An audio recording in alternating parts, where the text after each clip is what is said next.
Bengal safe Murshidabad জেলায় ফার্নিচারের জগতে এক পরিচিত ও প্রতিষ্ঠিত নাম। ৫৭ বিবি সেন রোড, বহরমপুর, মুর্শিদাবাদ। লোকসভা ভোট পর্ব মিটতে বুধবার সকালে রঘুনাথগঞ্জের রাধানগরে শাসক দল ও সিপিএম এর মধ্যে গন্ডগোলে এলাকায় উত্তেজনা ছড়ায়। রাধানগরে চায়ের দোকানে একে অপরকে কুমন্তব্য করে, তা থেকে হাতাহাতিতে জড়িয়ে পড়ে দুপক্ষ। জঙ্গিপুর পৌরসভার পূর্বপাড়ের টাউন সভাপতি তথা ১ নম্বর ওয়ার্ডের কাউন্সিলর ফিরোজ শেখের ভাই ওয়াসিম শেখ দলবল নিয়ে হামলা চালায় বলে অভিযোগ। সিপিএম এর এক কর্মীকে ব্যাপক মারধর করে বলে অভিযোগ।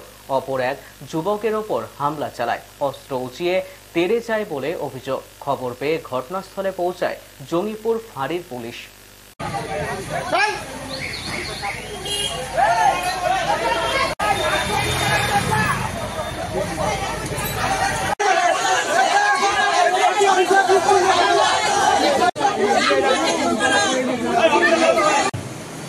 ঝামেলা আমি বলতে পারবো না। আমি সাইদাপুরে গেছিলাম, যেহেতু গতকালকে একটা নির্বাচন হয়ে গেছে, নির্বাচন ফলাফল যাই হোক, কিছু এজেন্ট আমাদের সব যে ফর্মগুলো ছিল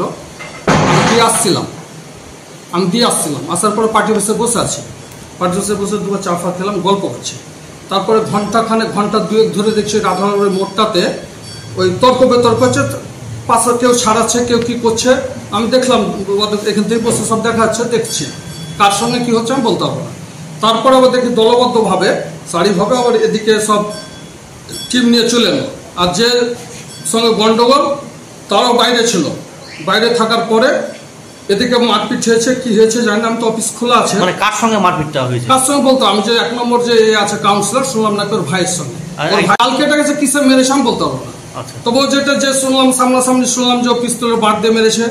হ্যাঁ, ও যখন এসে পালিয়ে এসে ঢুকে তুমি এখানে কেন, এখানে কিসের জন্য? তারপর আমি সাথে কিন্তু বড় ওকে ফোন করেছি, থানাতে ফোন করে গাড়ি ডেকে আমি তুলিয়ে দিয়েছি। এইটুকুনি। কার সঙ্গে কি নিয়ে সূত্রপাত আমি বলতে পারবো না। বেঙ্গল সেফ মুর্শিদাবাদ জেলায় ফার্নিচারের জগতে এক পরিচিত ও প্রতিষ্ঠিত নাম। মনের ভাবনাগুলো প্রকাশ পেল, ঘর সাজাতে ইচ্ছে হলো, রকমারি আসবাব আছে একসাথে, চলো ঘর সাজাই বেঙ্গল সেফের সাথে, বেঙ্গল সেফের সাথে। বেঙ্গল সেফ ৫৭ বিবি সেন রোড, বহরমপুর, মুর্শিদাবাদ।